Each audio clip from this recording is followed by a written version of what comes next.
Welcome to the Wise Defender podcast. In this particular episode, we are talking about, basically LARPing. This is part 2. If you haven't listened to part 1, I recommend you go check it out. It'll give some probably helpful context to part 2. But the short version is, over a 2-day period, the bros and I went out to the middle of nowhere and did some basically rifle training, a combination of isolated fundamentals as well as scenario-based training to combine fundamentals. This podcast episode specifically is going to cover the scenario-based training. So we're going to talk a lot about gear. We're going to talk a lot about what we learned. Physical fitness is going to make an appearance several times in this episode as well. So gear up for it. And again, I do recommend checking out part 1 if you haven't. But if you're like, hey man, I'm just here to nerd out about gear, then you're in the right place, because this is the episode for you. So without further ado, let's get into it. Okay, so the scenario day, all of this has built up to the scenario day. I'm not going to get into the nuances of the scenario that we chose. Basically, we set up a scenario where we had multiple steel targets spread out over a good variety of distance. We had a cluster of steel targets at an endpoint. We had a couple steel targets at a midpoint, and then a couple steel targets kind of closer to where we were starting. The goal was to move our sorry little selves all the way to the endpoint across a variety of terrain, shooting the steel targets basically as we see them. I had a shot timer on me, and if I pushed the shot timer and had that go off, then that indicated that the target saw us and they were engaging us, and so that would change our tactics from being maybe more strategic to now being reactionary. And so that's kind of the layout of how we did things. And again, like the specific nuances, like, oh, what was the story behind the scenario, your motivation for that, yada yada. And it's like, okay, this is a training thing. We're combining fundamentals, and that's honestly not, those aren't weeds that I think are super beneficial to get into. But I want to ask you guys, what were some of the takeaways that you had? And we're gonna get into gear in just a moment. That'll be the next thing we talk about. But before talking about specific gear stuff, what were some of the takeaways that you took away from it? What were your high points and low points from the scenario that we did? Well, not to point the finger at you two, but it's time to learn radios. You guys learned radios. It's now, without jumping into gear, I think that was a fine example of concept versus reality in terms of in the field, in use, and moving around and whatnot. Because I think what was probably the number one thing that came up in terms of issues, problems, was that. And then on a different subject is this terrain features. For me personally, I had a tough time maneuvering over the type of terrain in the area we are. It is basically nothing but giant rocks everywhere, constantly. And just with the injuries I've had to my ankles and stuff, a lot of stabilizing issues. I ended up rolling my ankle towards the turnaround point. Still made it all the way back to the truck. But that's more of a me issue in terms of learning. Try and strengthen that stuff. There's things that I can definitely improve about my body in terms of being able to alleviate some of that. There's damage that's always going to be done. But regardless, learning about the terrain, I've done much longer rucks this felt like the hardest terrain I've done outside of snowshoe rucking. Yeah. So that's so funny. One of your low points is our use of the radios. That was actually one of my high points because. Oh, I don't mean it a low. No. I know. But man, in the past, rocking the little Costco walkie-talkies and being like, wow, these suck, and little earpieces like James Bond or something. They're just not good enough. And so finally having, and we won't get into all the nerdy tech stuff with the radios per se, but having radios that were actually capable of transmitting the distance and receiving the distances that we were moving at, and then figuring out some of the nuances behind how to run those. Like that was, I think, our first time actually ever having those radios on we did that one ruck, but we never used the radios on that other ruck. This is our first time actually using them out in the field. So I was stoked. I was so excited. It was so positive. Learning all those things, and it was very eye opening. Without talking gear,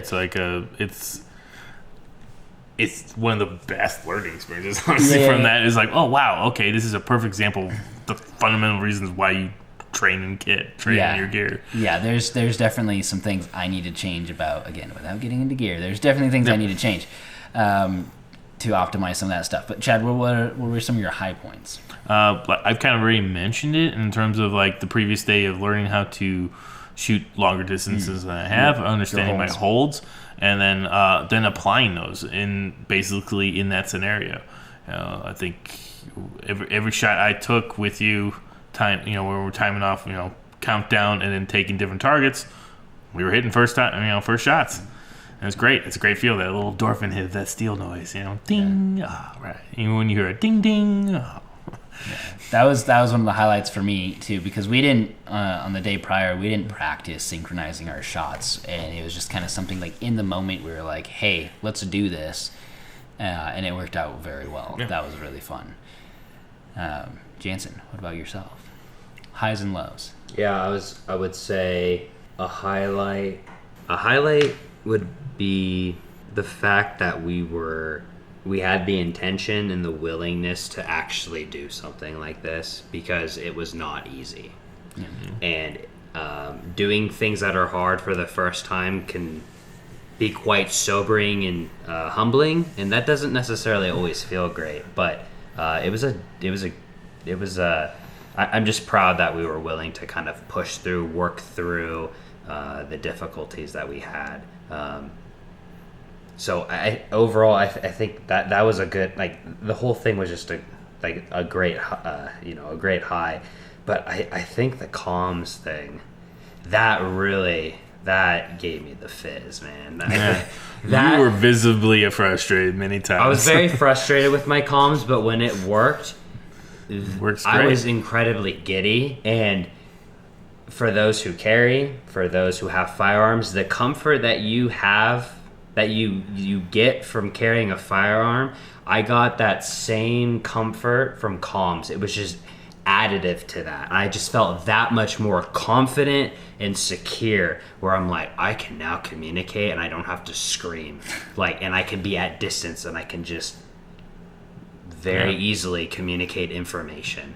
So our network of our senses are combined, our intelligence is combined so easily. So I was like, yes, we finally have something that is we can build on, but fundamentally works really well. So I love that.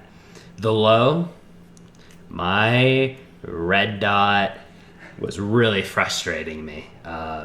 It's a SIG Romeo 5. It's worked great for me. I've heard people, just rave about how great it is for the price. But yeah, I think the shake weight mechanism is broken, because the red dot kept turning off after 2 minutes and it wouldn't wake back up. So I had to keep pressing the button and hitting it about 9 or 10 times just to bring the red dot back to the brightness I needed. So it made me feel very uncomfortable that I did not have a really reliable optic. But so I was frustrated with that, but I found ways to work around it. So that's probably the lowest point. Right when we started, we're like, yeah, we're going to do this. I'm like, guys, my optic's not working, and there is no backup optic. So yeah, but... So as you guys can see, even though we're trying not to talk about gear, it's... realistically, we had a great time. The main takeaways of the lows would be just issues with gear, which circles back yet again to training your gear so you know what you don't like, what you need to fix. Next time it's better. Exactly. Maybe one more low that I would have that isn't equipment based is that we were not actually facing real life threats, and there was a lot of eeriness and uncomfortability moving in that type of environment because there were so many angles of potential threat on mesas behind us. There was just so much land. There could be other individuals who are dressed just like us, who are just sitting still, who can see us. So it showed me the reality of there's risk in doing this. Like, you're moving, but you don't know where a threat could be. That's why you move at night. This is Jared's plug for nods. I knew it was going to come to nods at some point. But yeah, it showed me. It was just like, whoa, okay, this is not just like Hollywood. We're moving around, having to just constantly scan. It's rocky, so you're having to watch your footing. It wasn't just easy and glorious. It was like tripping, like things snagging, and it's hot, it's warm. Yeah, you're frustrated with your equipment. So it doesn't go as smooth as you think it would in your mind. I'll throw that as another low or negative. I don't know whatever you want to call it. Of learning thing is like, again, with that terrain, I spent so much time looking down at my feet, trying to make sure I'm stepping in the right rock and making sure it's stabilized, and playing my next rock to step on. That it ends up being less eyes up, less eyes observing, scanning, more eyes just trying not to fall. Yeah, for sure. Yeah, for myself, I mentioned one of my highlights was synchronized shooting, of course. Man, I really love just being able to strategize with you guys, and also that everybody had equal weight, right? It's like, okay, you have an idea, great. You have an idea, great. And it's like, okay, we'll go with that idea. And it's not like, no, like I'm the leader. Like, it's like, no one's the leader here. We're just all working together, and it felt very seamless. Like, oh, someone has an idea to go this way. Okay, cool. Let's do that. It just felt like we worked really well together. Part of that was the comms, like being able to communicate where, I mean, man, there are times we were spread out at a distance where I don't know if you would have heard me shouting. I don't know if I could have communicated. At the end there, I was probably more than a mile away from you guys, and we were communicating. Well, I guess at the very end, yeah. Yeah, that's what I was saying. Like, yeah, we were talking to each other via radios. There was no possible way we'd be talking anyway. Yeah, but it allowed us to plan and strategize in ways that maybe we couldn't have before. So there were multiple times when we're coming up on targets, we see them in the distance, we're like, okay, how do we want to address this? It's like, okay, we'll have this person move left, we'll have this person do overwatch, we'll have this person move right, and it's like, okay, cool. And then we come up with this plan, and then, we get into position, we're on comms, and it's like, okay, execute. And it's like, great. So just being able to have people, have your tribe, people that you trust, people that you train with, people that you have a level of safety standards where you're like, okay, cool, they're not gonna accidentally dome me, injure me or something like that.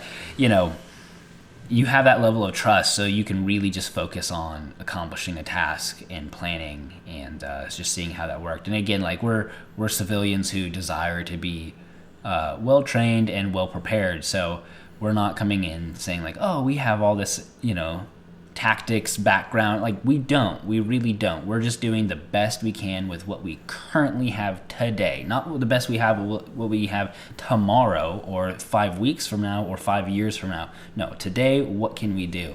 And today I was honestly really proud of how we worked together to, again, like if those targets could move and shoot back, I'm not going to pretend like things would have gone exactly the same. Exactly. But again, what we got out of the training value, I think we worked well together, and that made me super excited.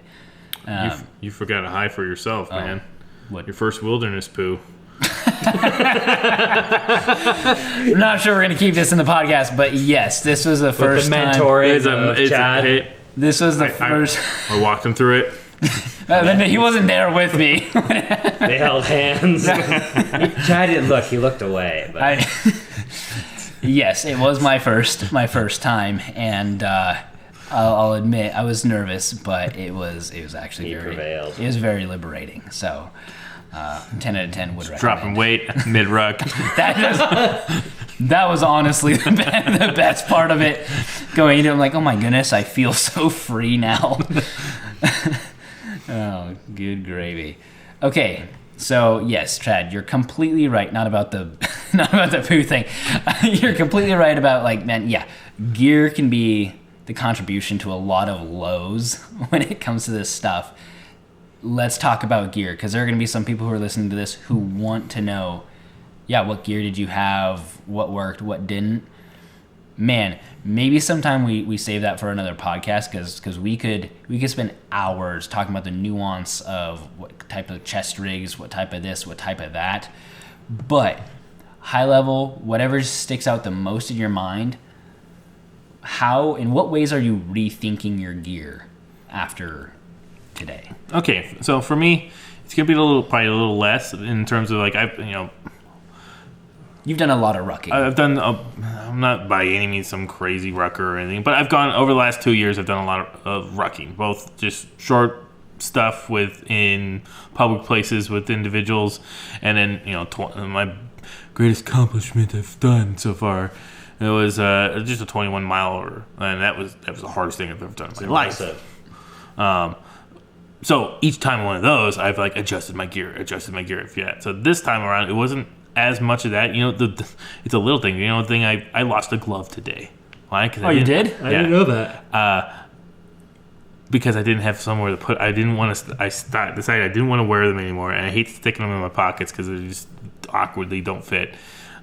What I should have had is some sort of D-hook or something on my gear that I could attach my gloves. Hadn't run into that problem before. That's today's that, again. It's not saying my gear's perfect or anything, but I've changed. I've changed the H harness on my chest rig. I've changed how I've built. This is my second chest rig I've had. I sold the other one just to build out differently my pack and how it's set up. I wasn't running my normal ruck pack. I was running my assault pack, which is just a smaller pack. I still got a stiff support in it, but it doesn't have the cummerbund belt and stuff. I think radio setup worked flawlessly for me today. For you, yeah. It worked great. Part of that, is I have an upgraded push to talk. I've the way I've set up in the pouch to try and protect the buttons. Isn't it perfect? No, but it takes a lot more effort to try and accidentally press buttons. Okay, but so you didn't have your comms going into a headset. Correct. I didn't want to wear my helmet, so okay. So normally with the helmet, it'll plug right in, and then there's some of that. So the one I have is from Disco. What is it, 32 or whatever it's called? It's a brand. They do a whole bunch of radio connections and stuff like that. But anyways, it's a push to talk with also a speaker built into it. So but when it has a downlink connection, so that you can, as soon as you plug in whatever headset. I just don't have one, but I could set up a cord to run my Saradin's, the headset I have, my other hearing protection. So and then it meets that speaker. But I think the biggest thing is I've had push to talk buttons trigger on before, and I've adapted pouch wise. You're not going to be, unless you go completely rigid, it's not going to be foolproof. But I think covering the top, kind of positioning it in a location where it's not going to be triggered as easy, but also don't get that antenna too close in a weird, awkward place that you can't maneuver your arms to maneuver a rifle or whatnot. I thought because I had my walkie a little bit more towards the front left, and I thought that was going to be a big issue, that antenna getting my way. Honestly, it really didn't bother me. Even when I went prone, it was kind of annoying, but not that big of a deal. Yeah. But, okay, so for you, next time you're going to bring 10 spare pairs of gloves. Almost just somewhere to connect the D-ring for the hang. The funny is that I have a D-ring on my battle belt, but I don't wear my battle belt out when rocking. My hips don't like that stuff. We can debate the battle belt thing. It doesn't really matter. But to each his own. I'm happy with just my rifle and lots of ammo. And I hate weight on my hips like that. But I have a D-ring there for range days to hang my gloves, so I don't have anything on my chest rig. So I had tucked my gloves into the back of my chest rig, and then one fell out at some point. I don't know when. Sad. Okay. Yeah, there's several, but I think the two that come to mind, maybe three. The first one is having some type of case or protector for my radio, so that the buttons don't accidentally get touched and messed with and change frequencies. And also just cable management when it comes to my push to talk, my downlink, stuff like that. Because I realized when I was moving my sling, it would pull out my 3.5 millimeter jack from my headset, and it would disrupt my comms, and I was getting really frustrated. So yeah, something to protect my radio from getting messed with or accidentally hot micing it, and also just a better way to manage my cables. Two, I don't think the battle belt was great for testing my ability to just deal with more weight, but I would probably in the future feel less tied down, less cumbersome without that battle belt. I feel like I could go prone quicker, I can squat quicker, I can maneuver, I can lay down without having my pistol smashing into me, or some of my AR magazines hit up against my assault pack, preventing me from being able to move. So I'd probably actually do away with a battle belt, to be honest. And today we didn't do a ton of elevation by probably, no, but I could probably 1,000 feet total elevation change, 500 up, 500 down, maybe a little more than that. It was steep though. It was steep. It happened Yeah, once. but my point is, like, now go do, I've done like 5,500 and stuff like that. So like the more incline you are, that's when your hips are really working hard. And that's like, dude, I at least for me, and for a lot of people too, that weight on your hips just digs in your, I don't remember the joints names besides hip, but the right here. SI joint. And oh man, it just, you can feel it. Yeah. So, but doesn't mean if you want to run that, and it doesn't bother you, and there's more power to you. No one should tell you how to do it. Yeah, I just think it probably in that type of terrain, in that type of scenario, it's just like, it wasn't as useful as I thought it was going to be, but I wanted to challenge myself. But now I know. Probably some knee pads or some higher quality, thicker pants that have some knee protection, because that rock I was really reluctant to get into prone. Yeah. When it would have tactically been just like a better for me to be able to take a more accurate shot at distance, and also for me to just have better concealment. The knee pads was an upgrade I did like 5 months ago, and it's the best thing. You just I don't even think about it now anymore, where I used to be always like, I'm about to kneel, look around, see if anything's sharp, and then you kneel on some little rock. I winced a lot. I kneeled down on some sharp rocks, and it distracted me, and I felt kind of stuck. I got overwhelmed, where I'm just like, I feel like I can't, I have to stand up, and if I stand up, I'm exposed. I can't really move on the ground without just like, this hurts really bad. And then an assault pack, something that can properly distribute weight onto the hips rather than onto the shoulders. My rucksack does that really well, but this was not an assault pack. This was just a small little hiking backpack, and it was incredibly uncomfortable. Yeah, so the pack. Oh, go ahead. Sorry. Just comms, no battle belt, a better assault pack, and things like that. But it's like, there's a lot of things that did work. My chest rig worked really well. Oh, and something to put my my rangefinder in. The cummerbund pouches in my chest rig are just too tight to get in and out. I'd put it down, and I would be afraid to leave it because I was just too, it was just too difficult to put back in. So there's a lot that I would like to change, but it was invaluable to just go through the suck with it.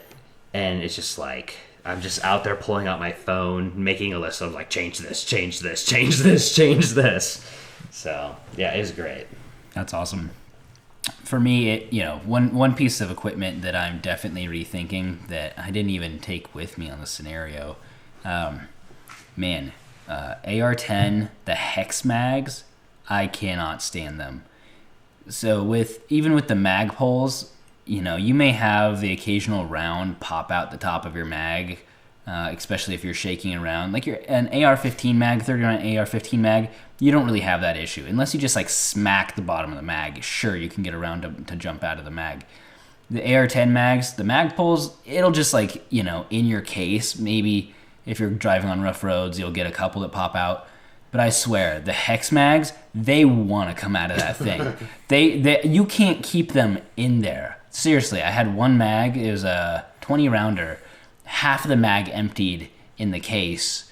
And I've had those where I'm carrying them in my chest rig, and I pull the mag out, and I see like 3 rounds just hanging out at the bottom of the pouch. And it's just like, if I'm going to load into a mag, I want to choose when the rounds come out of the mag, not the mag choose for me. And I have 2 of those, so it's not a fluke. They both do it. That has just been such a miserable experience for me. And they fit kind of tight. They don't drop freely. You really have to work to get them into your mag well and to get them out. That's both with an Aero Precision AR-10 and then also a Ruger Precision, both in 6.5. So specifically I'm talking about using 6.5 ammo in these mags. I don't know if your experience would be different with 308, but yeah, those mags sucked. I didn't even end up taking the 6.5 today because I was already carrying quite a bit of weight, which is probably another gear thing that I would change. Plates. I know. I had plates on, which honestly, from a conditioning standpoint, I don't mind. I would say, for me personally, I don't think the plates were an issue. The issue was my lack of fitness. But if we were going to be going further than the distance that we went today, I would definitely not want the plates. Add a pack to that, though. That's what I'd say.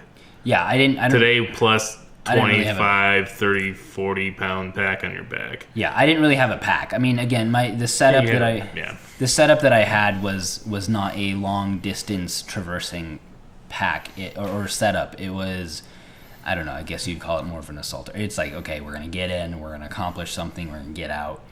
Bare essentials pack, basically. Yeah, we're gonna be on the playground for like 5 hours, maybe 6, and then we're done.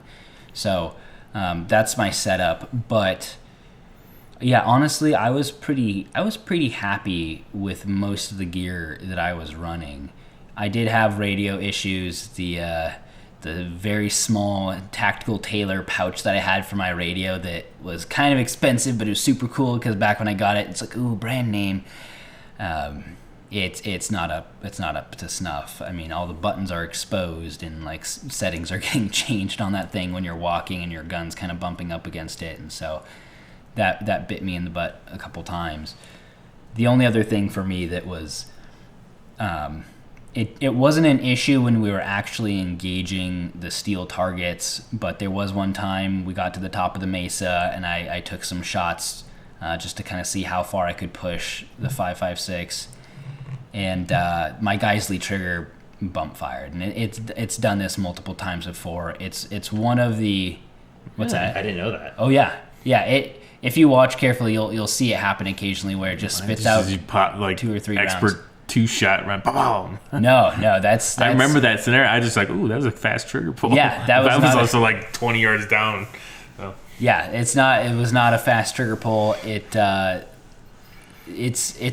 trigger that I specifically got because if you put in a lighter spring, you could get it to bump fire. And back then, it's like full auto was. Now there's FRTs, but select fire. Yeah. Or I mean, you could get an actual transferable machine gun, but yeah, I mean, there's FRTs, there's, binary triggers. Back then, there wasn't all that option. So I'm like, oh, cool, something that I could maybe do some full auto-ish kind of stuff with.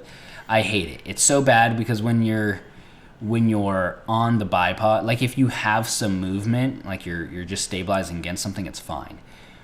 But if the gun is stable, you're on your bipod and you have the stock to your shoulder, you do have the potential to bump fire it, even with the heavier spring. I'm sorry, I don't remember what the exact model of that trigger is, but I definitely wanted to swap that trigger out because if you need to take a precise shot, I can't be affording to send like three rounds down range quickly and hit a no shoot. So yeah, that was one thing where I'm like, gosh darn it, I really do need to swap this thing out. One thing, actually, this is actually the biggest thing. If you could scratch all the other ones. This was the biggest issue. We noticed this on the first day. I had some pretty severe tumbling rounds, and it made no sense. I'm still trying to noodle through this. At first I thought it was because the suppressor kind of came loose and, would during recoil shake, and then the round would strike the tip of the suppressor. It didn't bust through the can, but it very clearly was scraping and kind of chipping away at the port. I was getting rounds at 10 yards that were completely tumbling sideways. It was wild. But the thing that's crazy is that I could, if my can was tight, I could take consistent 600-yard shots and hit each time, and then every once in a while, like 20 yards in front of me, the dust would kick up from a round that just tumbled. And then, but it was so inconsistent.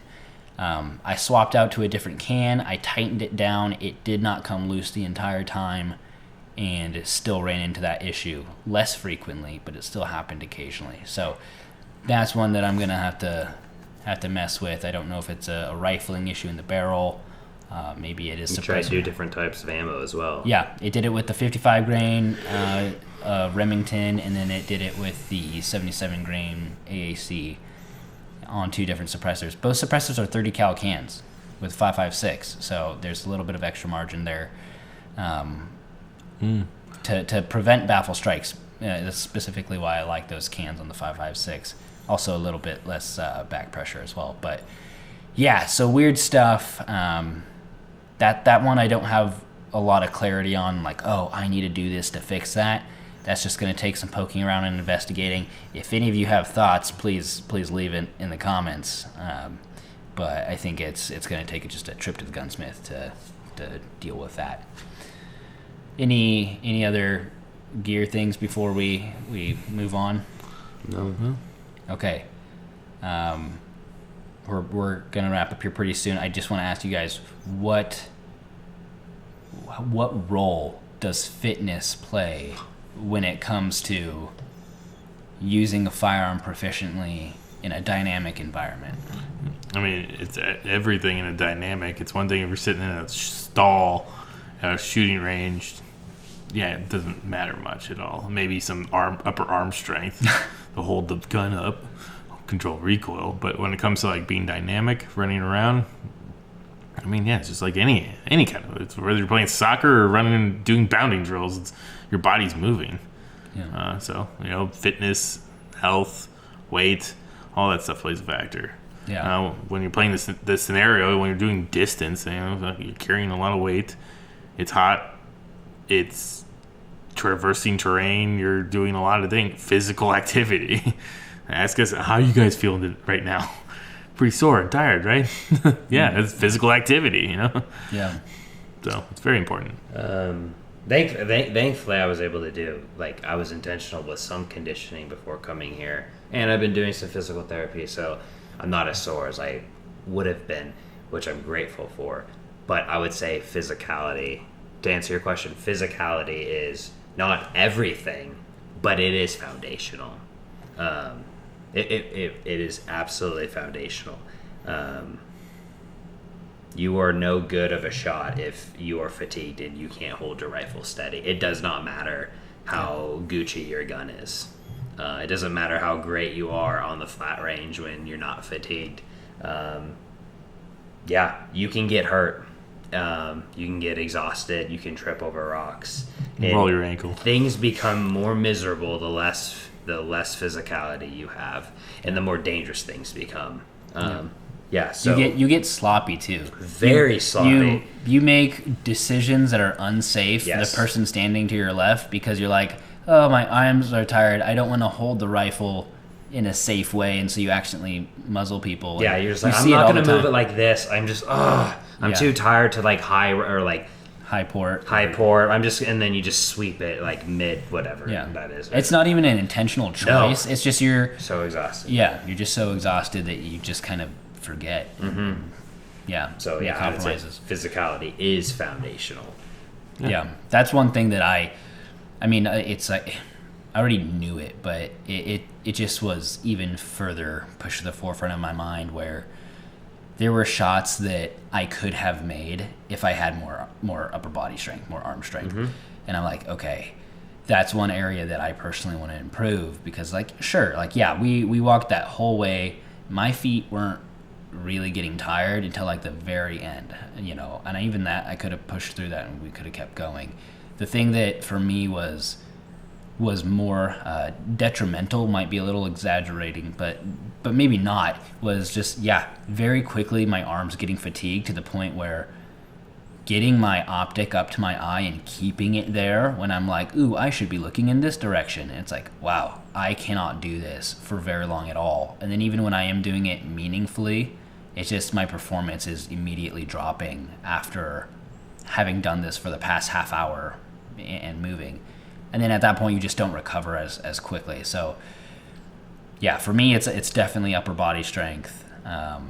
And that's, again, the whole point of all of this. It's not to be like, see, you suck at this. You're not as good as you think you are. It's like, no, that's not the point. The point is to show you, here's where your limits are, so you can identify for yourself, here's where I need to put the time in, here's where I need to invest in equipment, here's where I need to find the right people to train with and train under. It's all for educational purposes. It's certainly not to beat anyone down. And it's also not to say that, hey, if you're not fit, then you can't go do this kind of stuff. That's not what we're saying at all. This is a great way to get in shape. Man, we burned so many calories today. But it's also just understanding that if you think like, oh yeah, I mean, Delta can do it. And it's like, well, yeah, but Delta's Delta. And, you know, you can't just walk off the street, pack yourself full of, a bunch of tactical gear, and then go on a super long hike over rough terrain, you know, like what's been said, like you can get hurt. It's not worth risking injury for training. Like training is just training. It's supposed to serve a purpose. But the more fit you get, not only the more performance you're going to get out of yourself, the safer you're going to be. And, honestly, the best way to get there is start simple and just start doing it. Be very mindful. Don't push yourself too hard, too fast. Which is, again, like I made decisions at the truck before we even left the truck where I'm like, I'm not even going to take this. I'm not even going to do that. Like I took one of my plates out. I didn't take the bolt gun. I'm things that I'm like, could I maybe do it? Maybe. It's just not worth it. So understand your limits. Push your limits. Within reason, and just kind of keep working at it, because if you just stay where you're at, it's going to be a miserable experience. Any other thoughts on fitness? What I'll add to that is, I'm trying to think how to phrase this. It's important to push yourself, but also keeping another reason why you want to know your limits and not go overboard is the end results can be yes, hurtful for you, but it also compromises your team. Because if you're 7 miles deep into rough terrain and you go down, it's not only you having a bad day, now your two buddies are having a bad day, because they can't just leave you there. So what are we doing? How are we getting them home? So you keep that in mind of you're not just risking harm to yourself, you're risking potential harm or just ruining their good day, having to now change complete mission plan. It was the whole goal of this exercise was to do this. Now instead it's get Chad off the mountain without dying, so that would be a feat. Yeah. The point being is keep that in mind, something I tried to push myself a lot, and I also have to I always try and keep in my mind that don't overdo it, because then you're going to affect a whole lot of people. So, just something I wanted to add. It's something that's in my mind as a larger individual doing these type of things. So, yeah, I agree with everything these guys are saying. My recommendation would be, for 90% of your conditioning, operate in about your 70 to 75% capacity. For most athletes, I mean, this is an athletic feat, us going out there. For most athletes are spending a majority of their time training at 70-75% capacity. One, because if you train at 99% capacity, you cannot get the volume in you need. And if you don't get the volume in you need, you do not get the gains. You do not get the gains that you want. and it also risks injury. It really does. And it also makes it really unenjoyable and not consistent. You're just not going to want to do it. You're going to have a really bad time. So, like Andrew said, start somewhere. Start walking. Maybe, put on a backpack, put some weight in it. Just walk around the neighborhood, try to find some hilly areas and get used to it. And over time, you can build up. But don't bite off more than you can chew, because it's going to be discouraging, and it's likely not going to lead to long-term success. Yeah, I think all of that is very well put. Okay, final question here. We've been talking a lot about LARPing and going out in the woods and doing team stuff. You can apply this question to that, or you can apply this question to probably the more general audience, which is concealed carriers. But what encouragement do you have for today's gun owner and people who are either new to this scene, new to owning firearms, or let's hone it onto kind of this space of wanting to be proficient with a gun out in the woods, out in the desert, out in terrain, being able to cover some distance, maybe mid-range distance, maybe long range. What encouragement would you give to those people who are new and who want to get into training more? Well, first, shoot your gun.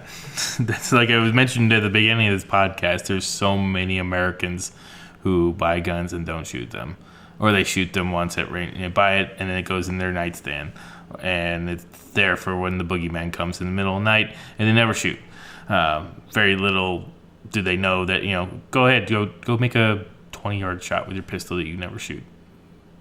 Oh, yeah, it's a lot harder than you think. I mean, you practice it becomes easy, but the point being is, if you're not shooting, you're not, in my opinion, this is only my opinion, if you don't practice ever, you're kind of an irresponsible firearms owner, in my opinion, if you have all these weapons and you never practice with them, because then you're basically a danger to yourself and loved ones if you ever break that out to use it. I mean, if you don't know what you're doing, you shouldn't really, it's like owning a car and not knowing how to drive. I mean, then you're just kind of dangerous when you go to drive. So, I gotta actually go to the grocery store. I'm just gonna wing it, I love that. Do you have more to say? Because I would, if you do. No, go ahead. Okay. Go off. If you got, I obviously got something to feed off of that. Absolutely. I will echo that. Where it's like you have to do not fall into this belief that you can summon the skills without ever practicing, as Chad said. It's not the movies. It's not the movies, and it's like the logic you apply to. I mean, if I ask, it's like if you've never driven a car, like let's say you're a teenager, for those who are parents who have kids who are approaching the age where they can legally start driving with a learner's permit. You're not just going to, buy them a car and assume that they know what they're doing.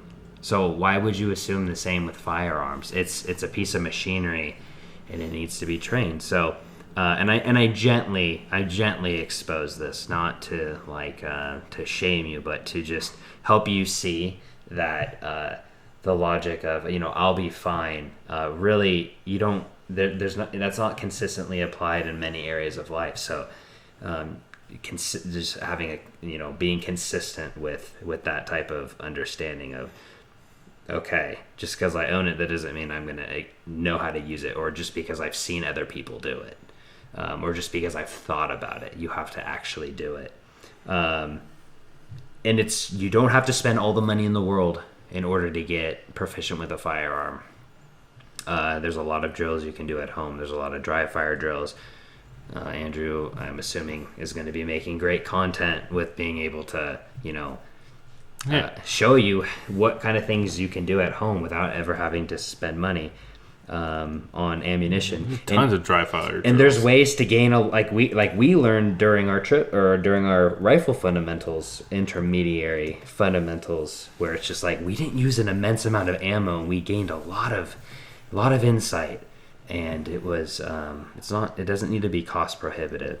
So yeah, I think get started, get connected, Andrew's a phenomenal individual to be able to gently and without just gently help provide the information you need in order to get into this. But I would say the best step is to just start and trust the process, trust putting in the time, or trust that putting in the time is going to yield results, but you need to put in the time. Yeah, I think all of that is good. An encouragement I would give would be to make equipment decisions based off of you, and don't just copy what other people do. I mean, like the other side to that coin is, if you're just starting out and you know absolutely nothing, there is some degree where you just kind of have to get something. And so yeah, you're gonna find someone that you trust, see what they recommend, and that's your starting point, and that's fine. But part of this is just naturally going to happen when you start to use your equipment, is you're going to discover, okay, wow, that didn't actually work out for me personally in the way that I want to use this. And then you're gonna have to change stuff. If you never, like these guys are saying, if you never use your equipment, you're never gonna discover that until it's like, oh, I need to use this and I don't know how to. But I really encourage people to make decisions based off of what works for you. Like Chad is saying, he prefers not to wear a battle belt when he goes out for specific reasons, and he has his reasons for doing that, which is awesome. If he was just parroting what someone else said, like that would be kind of lame. Jansen has been using the battle belt, and now he's kind of like, okay, for these reasons, I think I'm going to stop. For me, I wore my battle belt all day today. I even when we got into the car, I literally wore it all the way home. I did not take it off until I got home, and I was expecting to be like, oh, finally I get to take this thing off. I'm going to feel so good. I took it off. I really didn't feel any different. So for me, that battle belt was not prohibitive at all. So I don't have a reason to not take it. So until I do, I'm gonna keep wearing it. And that's the thing where it's like, I don't care that these guys don't have one on. We like to make fun of each other because that's fun and we're friends and we that's just what we do. Yeah. But like, they don't really care that I have it on either. It's like, you do what makes sense. It's your suffering. It's your suffering, yeah. But that's just it. Like, I didn't suffer, right? Well, but like, if you are suffering, that kind of comes down to body mechanics too. Like, everybody's body is different too. Doesn't necessarily work for another. Which applies to, again, that don't just do whatever someone on YouTube told you. Oh, this, unless it's me, pinky thumb over here. Do exactly as I tell you. Just find out for yourself by doing. And adapt to you. Just because someone says it, this is the only way to do it. No, that's firearms tactics and training. There's been plenty of, this is the latest and greatest, and then something else comes along. The most important thing is, if it's working for you, just keep doing that. Yeah. And then one other thing I want to highlight, and this is going to be the third time you're hearing this, so please hear it. Please take it seriously. I mean, as seriously as you can from, three nerds sitting around a kitchen table. But you really do need to pressure test yourself and put yourself to the test. You can't just imagine how things are going to go in your head and be like, yeah, I mean, I'd probably just do this or do that. If you leave it as a hypothetical, you're never going to see that the reality is, I'm sorry, but you're wrong. And I don't mean that to be harsh, but it's just understand that things just don't go how we think they're going to go. And if they do, then great. You have some confirmation and you'll feel good about yourself. But the reality is it just often doesn't go how we think it's going to go. And you're creating a lot of issue and danger for yourself by not pressure testing this. And it's going to take time. It's going to put you out of your way, but you got to do it. And I would say, just to even hit on a more specific beat, we're talking about this cool, fun scenario stuff that we're doing. Well, cool to us. Maybe you're like, these guys are so lame, and you're right. We are lame, but speak for yourself. But if you jump into this scenario type training too soon, too quickly, that's dangerous. Which is why we intentionally spent the entire first day driving specific fundamentals on muzzle awareness, moving, engaging at different distances, talking with each other, all kinds of stuff. Because at any point in the day, if we were like, you know what, I don't think we're ready for this scenario tomorrow, we're not safe enough, we're not ready enough, we're not proficient enough, then we can change how that scenario looks. But the point is, we went into this very methodical. If you just like, yeah, I want to be cool, and you put on your gear and you just go out with some people, bad things can happen. I don't want to get doom and gloom, but like the point is, if you push yourself too quickly, too soon, to the degree where you cannot be situationally aware and conscious of how you are handling that loaded firearm, which is another thing. You can do all this stuff dry fire. You can hike around and aim your gun at targets and press a dead trigger, go pew, and go pew. Make the sound effects yourself, and you'll get a lot of training value out of all of that. But I'm just saying, if you push yourself into scenario training too quickly before you have a good handle on the fundamentals, that's dangerous. I'm going to go one layer deeper. If you push yourself too quickly on the fundamentals, that can also be dangerous. If you're a new shooter and you're like, I know, I'm going to grab my rifle, I'm going to sprint around on the range and, do rapid sight acquisition and move around other people, high port, low port, and you don't have a good basic understanding of gun safety, gun manipulation, gun operation, fundamentals of marksmanship, the more mental load you put on yourself, the more likely you are going to make a dangerous mistake. I'm sorry. I've seen it time and time again as a range safety officer. I've seen it with the firearm classes that I go to. Someone who is completely safe when they have all the time in the world to focus on shooting on a piece of paper, and then all of a sudden you give them something else to think about, and now they're flagging the heck out of you, and you're like, wow, that was a loaded gun pointed at my chest. Thanks for that. I'm going to dream about that later. So again, I'm not trying to be dramatic. It's just important for us to recognize our limits, because that's how we stay safe. So, yeah, I mean, with all that said, we should probably land the plane here because it's 1:40 in the morning and we got to drive back to town at, we're getting up in a couple hours. Yeah. And after you just preach safe. I know. And last night was 6 hours of sleep. The night before that was 4 hours of sleep, except for Chad. Chad slept like a baby. Yeah, this whole time. Chad's driving. He's sleep deprived, resistant. I got caffeine pills and coffee. What could possibly go wrong? Please pray for us. Pop those caffeine pills open. Awesome. Well, thanks everybody for listening, for tuning in. I hope this was helpful. Hope you got something out of it. Please leave any questions you have in the comments down below, and we'll see you next time. Until then, see you on the range.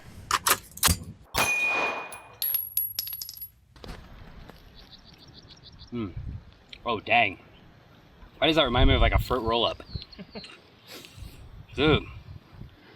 I shouldn't have ever tried one of these. Oh my gosh. New addiction. New addiction. Now I know why Pooh Bear is so fat.